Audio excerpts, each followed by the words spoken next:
Hello and welcome again to the maths class with me Sarika on Maths Cookies। आज क्या करने वाले हैं? आज हम एकदम न्यू चैप्टर करने वाले हैं और उसका नाम है algebra, chapter number 11 and that is the name of algebra. अब अलजेब्रा पहले देख लें होता क्या है, क्योंकि इस क्लास से पहले, अब से पहले हमने अलजेब्रा ना सुना ना करा। तो अलजेब्रा होता क्या है? अलजेब्रा एक मैथमेटिक्स का एक ब्रांच है, पार्ट है जो इंक्लूड है मैथमेटिक्स के अंदर। ठीक है, अब जैसे हम अर्थमेटिक में वर्क करते हैं, अर्थमेटिक वाला मीन्स जैसे हम अभी तक की करते आए हैं कि हम प्लस कर रहे हैं, माइनस कर रहे हैं, मल्टीप्लाई कर रहे हैं, डिवाइड कर रहे हैं, नंबर्स के साथ हम प्लेइंग कर रहे हैं। ठीक है, तो वो हमारे किस में आती है? वो अर्थमेटिक में आती है। जैसे हमने करा 5 + 3, या मैंने करा 6 × 8, या मैंने करा 24 / 3। इस तरह से जो भी चीज हम डील कर रहे हैं वो नंबर्स में कर रहे हैं, तो वो हमारी क्या हो गई? वो हमारा अर्थमेटिक हो गया। ठीक है, दूसरा हम क्या करते हैं? फिगर्स में वर्कआउट करते हैं। अगर हम फिगर्स देख रहे हैं, हमारी 2D शेप्स हैं, 3D शेप्स हैं, और उन पे हम वर्कआउट कर रहे हैं या हमें कुछ ड्रॉ करना है, तो वो ज्योमेट्री में आ जाती है। ठीक है, ये एक अलग ब्रांच है ज्योमेट्री। अब एक ऐसी ब्रांच है जिसके अंदर आपके नंबर्स भी आ जाएंगे, जिसके अंदर आपकी फिगर्स भी आ जाएंगी, तो वो क्या होती है? वो होती है हमारी अलजेब्रा। इसके अंदर बेसिकली हम क्या करते हैं? जो अननोन चीज है उसके बारे में जानते हैं। अब जैसे मैंने यहाँ लिखा 2, तो आप इसको चेंज नहीं कर सकते? कर सकते हैं? 2 मीन्स 2, आप कहीं भी चले जाएं ये 2 इज 2 रहेगा। ठीक है, लेकिन अगर मैं यहाँ लिख दूं कि x + y, अब आप इसका मतलब क्या समझोगे? What is x, what is y? तो एक ब्रांच ऐसी है जहां पर अल्फाबेट्स इंक्लूड हो रहे हैं। अल्फाबेट्स मतलब ABCDEFGH और Z तक जो भी आपके जो अल्फाबेट आ रहे हैं, अगर वो हम अपने क्वेश्चंस के अंदर यूज कर रहे हैं और साथ में हम नंबर भी यूज कर रहे हैं, अब मैंने यहाँ पर नंबर भी यूज कर दिया, तो और यहाँ पर मेरे पास ऑपरेटर्स भी मैं यूज कर रही हूँ, तो इन सब चीजों का जो मिक्सचर है इसको हम कहते हैं अलजेब्रा। अब मुझे यहाँ नहीं पता कि x क्या है, y क्या है, नहीं पता ना, तो इनको हमें फाइंड आउट करना होता है और हमें आंसर निकालना होता है। इसी को हम क्या कहते हैं? अलजेब्रा कहते हैं। अच्छा, अब जब भी हम अल्फाबेट लिखेंगे, small a, small b, p, q, r, और कुछ भी हम लिखे alphabet, small alphabet, that is called variable. अब वेरिएबल क्या होता है? वेरिएबल मीन्स जहां पर मैं अपनी वैल्यू को चेंज कर दूं, वेरी कर दूं, वेरी होता जाए वो। अब सपोज जैसे मैंने लिखा 2x और मैंने x की वैल्यू आपको दे दी 1। ठीक है, अब 2x यहाँ लिखा, अब x तो मुझे पता ही नहीं था, लेकिन उसने बोला x = 1 रखो, तो इसका मतलब क्या है? 2 × x है। अब यहाँ क्या करेंगे? 2 × 1 दैट इज 2। अब किसी ने बोला नहीं, मुझे 2 बताना है x को, तो आप क्या करोगे? 2 × 2 कर दोगे, दैट इज 4। तो यहां देखोगे आप, जब भी आप x की वैल्यू चेंज करते हो, कुछ रखते हो, तो ये पूरा का पूरा आपका चेंज हो जाएगा। तो इसको हम कहते हैं वेरिएबल। वेरी किसने करा? किसने वैल्यूज डिफरेंट दी? इसने दी, x ने दी। ठीक है, तो ये x, y, z, p, q, r, s, t, ये सारी चीजें जो हैं ये हमें क्या बताती हैं? ये है हमारे वेरिएबल्स। ठीक है, और साथ में अब जैसे ये 2 था, 3 है, 13 है, 50 है, ये these are called constant. These are called constant, जो हम चेंज नहीं कर सकते। आप इसकी वैल्यू 50 है तो 50 बोलोगे, ठीक है, 13 है तो 13 बोलोगे, आप इसको चेंज नहीं कर सकते। These are called constant. ठीक है, पहली चीज वेरिएबल, सेकंड चीज आपकी कांस्टेंट। अब ये सारी चीजें हम किस में पढ़ रहे हैं? अलजेब्रा में। अलजेब्रा मीन्स जहां पर हम अननोन वैल्यूज को फाइंड आउट करते हैं। ठीक है, अब ये अननोन वैल्यूज क्या है? अब अननोन वैल्यूज अभी हम क्वेश्चन करेंगे ना, फिर पता चलेगा कि अननोन वैल्यूज क्या है। तो धीरे धीरे जैसे जैसे क्वेश्चंस आते जाएंगे, मैं एक्सप्लेन करती जाऊंगी और साथ के साथ हम अपने क्वेश्चंस को कंप्लीट करते जाएंगे। तो चलें जल्दी से अपने क्वेश्चन की तरफ और अपनी एक्सरसाइज की तरफ। ओके जी, let's come on first question and that is find the rule which gives the number of matchsticks required to make the matchsticks pattern use a variable to write the rule. अच्छा, आपको यहाँ पर क्या given है, यहाँ देखो बहुत सारे लेटर्स गिवन है, यहाँ टी है, जेड है, यू है, वी है, ई है, एस है, ए है, ये आपको लेटर्स गिवन है। अब वो क्या कह रहा है, आपको इन लेटर्स को मैच स्टिक्स के थ्रू बनाना है। ठीक है, मैच स्टिक्स आपको पता है, माचिस की तीलियां, उससे आपको ये लेटर्स फॉर्म करने हैं। ठीक, और उससे एक पैटर्न बनाना है। अब वो पैटर्न जो बनेगा उसके लिए आपको एक रूल लिखना है, और जो आप रूल लिखेंगे उसमें एक वेरिएबल होना चाहिए। अब वेरिएबल कैसे पता चलेगा, आपने मैच स्टिक से आपने अपने लेटर बना लिए।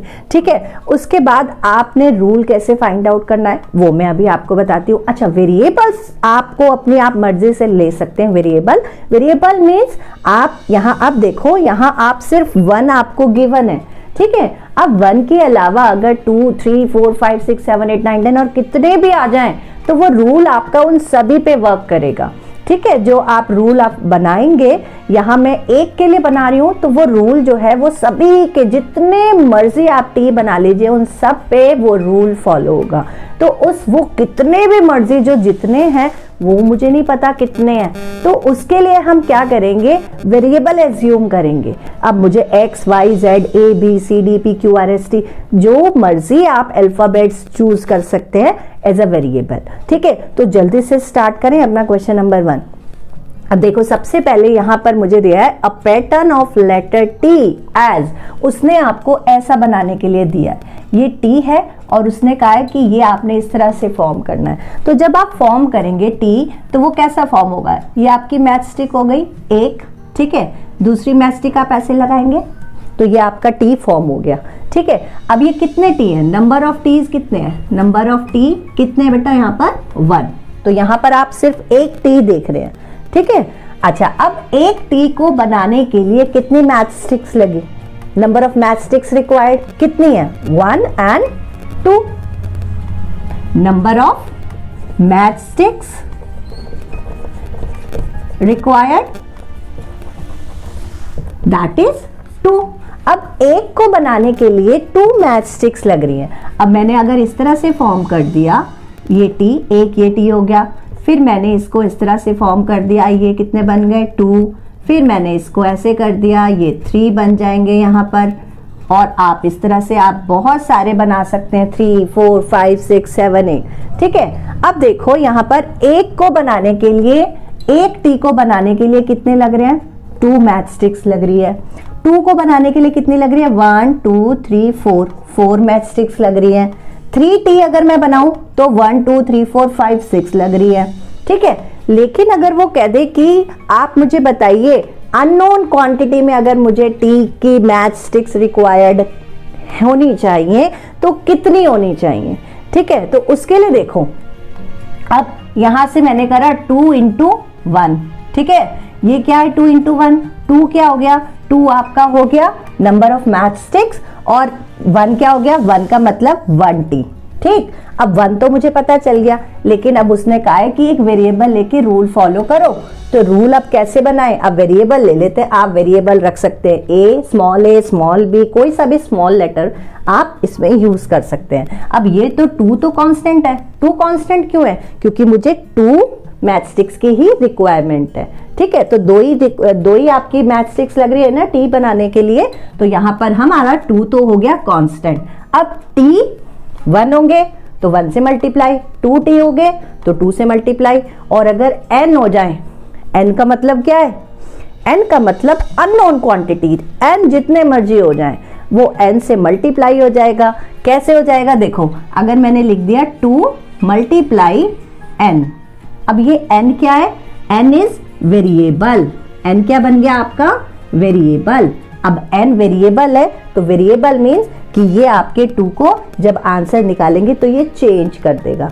ठीक है, अब देखो n की वैल्यू रख के देखो, अगर n कौन है, ये नंबर ऑफ टीज है। ठीक है, अब ये n मुझे पता नहीं है कितने हैं, 1 है, 5 है, 50 है, 70 है, 90 है, मुझे नहीं पता कितने हैं, तो मैंने उन अननोन वैल्यूज के लिए n रख दिया, एक वेरिएबल चूज कर लिया, वो हो गया n। अब आप इसमें से जो भी आप रखना चाहते हैं उसके लिए आपका आंसर निकलता आएगा और आंसर एक्यूरेट आएगा।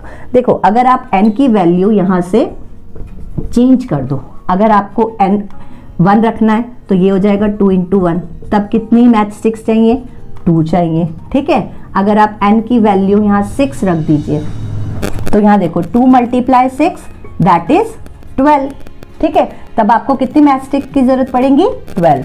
अगर आप n की वैल्यू 3 रख दें तो 2 × 3 दैट इज 6, आपको तब कितनी मैच स्टिक की जरूरत पड़ेगी, 6। ठीक है, 1 के लिए आपको 2 की जरूरत पड़ रही है, 2 के लिए 4, 3 के लिए 6। तो इस तरह से ये आपका ये जो है ये निकल के आया रूल और आपका n क्या बन गया, वेरिएबल। अब इसको कैसे लिखना है, ठीक है, यहाँ आपको पहले अपना एक टी फॉर्म करना है। एक मैं आपको बता रही हूँ किस तरह से करना है, बाकी सारे के सारे आपके वैसे ही होंगे। ठीक है, तो यहाँ से आप पैटर्न ऑफ टी लिख लीजिए। टी के लिए मैं बता रही हूँ, यहाँ लिखिए कैसे फॉर्म करेंगे। ये आपकी मैच स्टिक हो गई, दूसरी मैच स्टिक यहाँ से लग गई। ठीक है, तो यहाँ आपके पास आ जाएगा number of T equal to 1 और नंबर ऑफ मैच स्टिक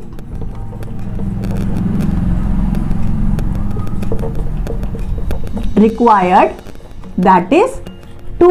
ठीक है, एक टी के लिए कितनी मैच स्टिक की जरूरत है, 2। ठीक है, अब यहां से वेरिएबल हमने ले लिया, ये रूल बन गया आपका। क्या रूल बनेगा आपका, 2n। ठीक है, अब ये बन गया आपका 2n। अब ये जो रूल है ये आपका फॉलो करेगा, जितने मर्जी टी आ जाए आपने यहाँ पर पुट करना है और आंसर निकालना है। ठीक है, इसी तरह से z देखो, z के लिए क्या रूल बनेगा, आप कैसे z कैसे बनाओगे मैच स्टिक से, एक मैच स्टिक ऐसे लगाई, फिर आपने दूसरी ऐसे लगाई और थर्ड वन इज ऐसे। तो कितनी मैच स्टिक की आपको रिक्वायरमेंट है, 3 मैच स्टिक की रिक्वायरमेंट है। तब आपका क्या लगेगा, एक z के लिए आपको 3 की रिक्वायरमेंट है, तो 3 आपका कांस्टेंट हो गया। ठीक है, और आपका जो वेरिएबल है वो बन गया n, तो z के लिए क्या वेरिएबल बनेगा, 3n। ठीक है, अब u के लिए देख लेते हैं। u देखो, u बनेगा तो कैसे बनेगा, एक मैच स्टिक ऐसे आएगी, फिर ऐसे आएगी और फिर ऐसे आएगी। ठीक है, तो कितनी मैच स्टिक की यहाँ पर नीड हो रही है, 3 मैच स्टिक की। तो आपका रूल क्या बनेगा, 3n। u के लिए भी 3n। अच्छा, v के लिए देख लेते हैं, v कैसे बनेगा, एक मैच स्टिक ऐसे, सेकंड मैच स्टिक ऐसे। तो v के लिए हमारे को 2 रिक्वायरमेंट है मैच स्टिक की, तो यहाँ रूल बनेगा 2n। ठीक है, e देख लेते हैं। देखो, एक मैच स्टिक ऐसे लगेगी, फिर सेकंड, फिर थर्ड, फिर फोर्थ, देन फिफ्थ। ठीक है, तो 5 मैच स्टिक की रिक्वायरमेंट है, रूल बनेगा 5n। ठीक है, s के लिए देख लेते हैं, फर्स्ट मैच स्टिक ऐसे, सेकंड, थर्ड, फोर्थ, 5। ठीक है, तो 5 मैच स्टिक्स इसमें भी चाहिए, तो आपका आंसर बनेगा 5n। ठीक है, अब यहां से a आ रहा है, तो a के लिए कैसे बनेगा, देखो 1 2 3 4 5 और 6, यानी कि a जब आप बनाएंगे तो आपको 6 मैच स्टिक की जरूरत होगी। तो यहां से जो आपका रूल निकल के आएगा दैट इज 6n। अब आपके पास जो रूल बन के आया है वहां से आप जितने मर्जी आप यहां से चेंज करके देख सकते हैं। सपोज अगर मुझे e निकालने हैं, e के लिए मेरे पास है 5n। ठीक है, अब ये जो n है ना, ये मुझे नहीं पता कितने हैं, हो सकता है 10 हो 20 हो, यहाँ आप इसकी वैल्यू चेंज कर सकते हैं। जितने मर्जी आप n रखिए, उसके पास आपकी नंबर ऑफ मैच स्टिक्स उतनी आ जाएंगी। अब जैसे मैंने n रखा, मुझे 20n की वैल्यू पता करनी कि मुझे 20n के लिए मुझे मैच स्टिक्स कितनी लगेगी। अब हर बार ऐसे थोड़ी है कि आप काउंटिंग करोगे 1 2 3 4 5 1 2 3 4 5 1 2 3 4, तो उसके लिए मैंने एक रूल बना दिया। ठीक है, तो अब मुझे कितनी, अगर मुझे n20 e के लिए देखना है तो 5 × 20 दैट इज 100, यानी कि मुझे कितनी मैच स्टिक की जरूरत पड़ेगी, 100। तो ये है आपका क्वेश्चन नंबर 1।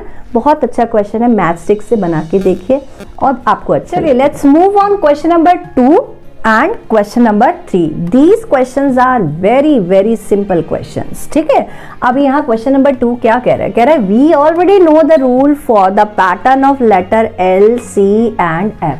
आपको पता ही चल गया होगा, जैसे आपने क्वेश्चन नंबर 1 में TUEAZVS इस तरह से पैटर्न बना के देखे थे, तो आपको इसका भी पता चल गया होगा कि L, C और F बनाने के लिए हमें कितनी मैच स्टिक की जरूरत पड़ेगी। ठीक है, some of the letters from question number 1 give us the same as that given by L। जैसे L के लिए कितनी जरूरत पड़ी आपको मैच स्टिक की, इस तरह से आपको क्वेश्चन नंबर 1 के अंदर फाइंड आउट करना है कि ऐसे और कितने लेटर्स हैं जिनको मैच स्टिक की जरूरत पड़ रही है, उतने ही सेम रिक्वायरमेंट है। विच आर दीज, कौन से हैं वो, वाई डज दिस हैपन, ऐसा क्यों हो रहा है। ठीक है, चलो जल्दी से L देख लेते हैं। अगर हम L बनाते हैं तो एक मैच स्टिक ऐसे चाहिए, सेकंड ऐसे चाहिए, तो L के लिए हमें 2 चाहिए। ठीक है, अब उसने स्पेशली L के साथ कंपेयर करने के लिए कहा है, किस में कंपेयर करना है, क्वेश्चन नंबर 1 में। तो यहाँ T देख लेते हैं, T के लिए हमें कितनी चाहिए थी, 2 चाहिए थी। U के लिए हमें 3 चाहिए थी। E के लिए हमें 5 चाहिए थी। A के लिए हमें कितनी चाहिए थी, 6 चाहिए थी। Z के लिए हमें 3 चाहिए। V के लिए हमें 2 चाहिए थी और S के लिए हमें 5 चाहिए थी। ठीक है, तो यहाँ से हमारे पास L के साथ कौन कौन कंपेयर कर रहे हैं कि जहां वो इक्वालिटी शो कर रहे हैं कि वहां पर जितनी मैच स्टिक्स L में चाहिए उतनी ही मैच स्टिक्स इसमें से किसी नंबर में आ रही है, बिल्कुल आ रही है। देखो एक 2, एक T है और एक V है। अब यहाँ पर जब हम T फॉर्म करेंगे तो एक मैच स्टिक ऐसे चाहिए होगी, एक ऐसे, तो यहाँ पर भी 2 हो गई।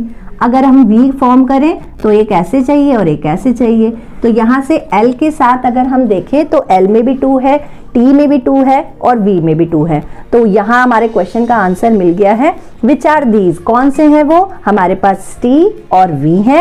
And why does this happen, ऐसा क्यों हो रहा है, because they need to matchstick, because they need 2 match stick to form a letter L, T and V. This is question number 2. तो जल्दी से आप क्वेश्चन नंबर 3 भी देख लेते हैं। देखो क्वेश्चन नंबर 3 कह रहा है cadets are marching in a parade, these are 5 cadets in a row. ठीक है, अब कैडेट्स आपको पता है एनसीसी के कैडेट्स होते हैं, जवान होते हैं। ठीक है, वो कह रहे हैं कि वो परेड कर रहे हैं, मार्चिंग कर रहे हैं, और these are 5 cadets in a रो, एक रो के अंदर।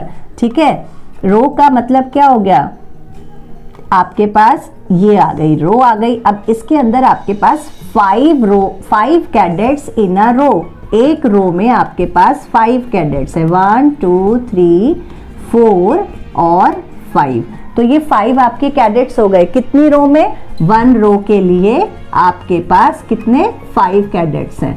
ठीक है बेटा, given rule, what is the rule, अब रूल बताना है। Which gives the number of cadets given the number of रोज, आपको रोज के अकॉर्डिंगली आपको कैडेट्स, आपको पता चल गया एक रो में आपके 5 कैडेट्स ही आने हैं, तो आपको रोज के लिए वो कह रहा है use N for the number of रोज। आपको रोज उसने नहीं बताई, अब एक रो के लिए बता दिया। अब उसने कहा है कि रो हमें नहीं पता, आप रो के लिए आप बता दीजिए, आपके पास जो फॉर्मूला लगता है, जो आप निकालना चाहते हो वो निकाल दीजिए। अब जैसे हमने पहली क्वेश्चन में सेटअप करा था ना, रूल सेटअप करा था, इसमें भी रूल सेटअप कर देते हैं कि यहाँ पर 1 रो है और 5 कैडेट्स हैं, तो हमारे पास अननोन वैल्यू क्या है, उसने बोला है कि n यूज कर लो। तो हमारे पास रूल क्या निकलेगा, रूल निकलेगा दैट इज 5n। ठीक है, 5n निकल जाएगा। 5n कैसे आया, नंबर ऑफ रोज कितनी है, अब हमें पता ही नहीं है नंबर ऑफ रोज, तो यहां से आ जाएगा number of rose that is n, और नंबर ऑफ कैडेट्स कितने हो गए, दैट इज 5। तो हमारा रूल क्या आ गया, 5n आ गया। अब अगर आप इसमें से देखना चाहते हो कि आप सपोज आप सोचो कि आपके पास जो n है, नंबर ऑफ रोज मेरे पास 3 है, तो कितने कैडेट्स होंगे उसमें, तो हमारे पास आ जाएगा 5 × 3 दैट इज 15, यानी कि 15 की जरूरत पड़ेगी। तो ये जो हमने रूल निकाला है 5n, ये जितनी मर्जी आप n यूज कर लीजिए, 1 2 3 4 5, उसने कैडेट्स आपको निकाल के दे देगा, इतने कैडेट्स की आपको रिक्वायरमेंट है। चलिए जल्दी से चलते हैं अपने क्वेश्चन नंबर 4 और 5 की तरफ। तो क्वेश्चन नंबर 4 क्या कह रहा है? क्वेश्चन नंबर 4 कह रहा है if there are 50 mangoes in a box. एक बॉक्स है, ये हमारा बॉक्स हो गया। अब इसमें उसने क्या करा है, उसने इसके अंदर 50 मैंगोज ऐसे करके सेट कर दिए हैं, ठीक है। अब वन बॉक्स में आपके कितने मैंगोज हैं? 50 मैंगोज हैं, ठीक है। अब आगे कह रहा है how will you write the total number of mangoes in term of the number of boxes. आपको नंबर ऑफ बॉक्सेस के लिए एक रूल सेटअप करना है। Use B for the number of boxes. अब बी बॉक्सेस के लिए आपको बताना है, बी मुझे नहीं पता, अननोन नंबर है। तो 1 के लिए क्या होगा? देखो एक बॉक्स में कितने बता रहा है? 50, ठीक है। 1 बॉक्स में आपके कितने मैंगोज हो गए? 50 मैंगोज हो गए, ठीक है। और आपको बी के लिए बताना है, तो बी बॉक्स में कितने हो जाएंगे? 50 मल्टीप्लाई बी, 50 मल्टीप्लाई बी। ये आपका रूल निकल के आ गया। बहुत सिंपल है, बहुत सिंपल। अब बी कौन है? बी मुझे पता ही नहीं है। बी कितने बॉक्सेस हैं? तो जितने मर्जी बॉक्सेस आ जाएं। अब अगर आपके एक में 50 हैं तो 2 में, 3 में, 4 में, 5 में, तो हर बार क्या होगा? बी की वैल्यू लिखते जाओ, मैंगोस आपके पास आते रहेंगे, ठीक है। तो हमारा रूल क्या निकलेगा? रूल आ जाएगा आपके पास 50 बी, ये आपका रूल आ गया, ठीक है। इसी तरह से क्वेश्चन नंबर 5 की तरफ चलते हैं। द टीचर डिस्ट्रीब्यूट्स 5 पेंसिल्स पर स्टूडेंट। एक स्टूडेंट को उसने कितनी पेंसिल्स दी हैं? 1, ठीक है। ये 5 पेंसिल्स हैं उसके पास। 2, ठीक है, 3, 4 एंड 5। ये 5 पेंसिल्स टीचर्स ने एक स्टूडेंट को दिए। कितने स्टूडेंट को दिए? 1 स्टूडेंट को कितनी पेंसिल दे रहा है? 5 पेंसिल दे रहा है, ठीक है। अब वो कह रहा है can you tell how many pencils are needed. कितने पेंसिल्स की जरूरत है? Given the number of students के लिए, यहां पर स्टूडेंट्स के लिए उसने आपको एस वेरिएबल दे दिया कि एस स्टूडेंट के लिए बताओ। अब जैसे यहां पर 1 स्टूडेंट के लिए आपके पास कितनी पेंसिल्स थी? 5 पेंसिल्स थी, ठीक है। तो अभी आपके एस के लिए पूछा है, एस स्टूडेंट के लिए कितनी हो जाएंगी? तो 5 इंटू एस, ये आपका रूल आ गया। तो आपका जो रूल निकल के आएगा दैट इज 5s, ये आपका रूल आ जाएगा। इसी तरह से बहुत सारे क्वेश्चन है, सब में यही करना है। सिर्फ ध्यान क्या रखना है कि वेरिएबल का ध्यान रखना है। जैसे 1 की वैल्यू अगर आपको गिवन होती थी और आपको ज़्यादा की निकालनी होती तो क्या करते थे? 1 जितनी वैल्यू 1 की है उससे मल्टीप्लाई कर देते थे। सेम टू सेम यहाँ पर भी हम यही चीज़ कर रहे हैं, लेकिन हमें यहाँ पर अब एक अननोन टर्म दे दी है। कहीं पर एस, कहीं पर बी, कहीं पर टी, कहीं पर वी। तो घबराना नहीं है और क्वेश्चन अटेम्प्ट करते जाने।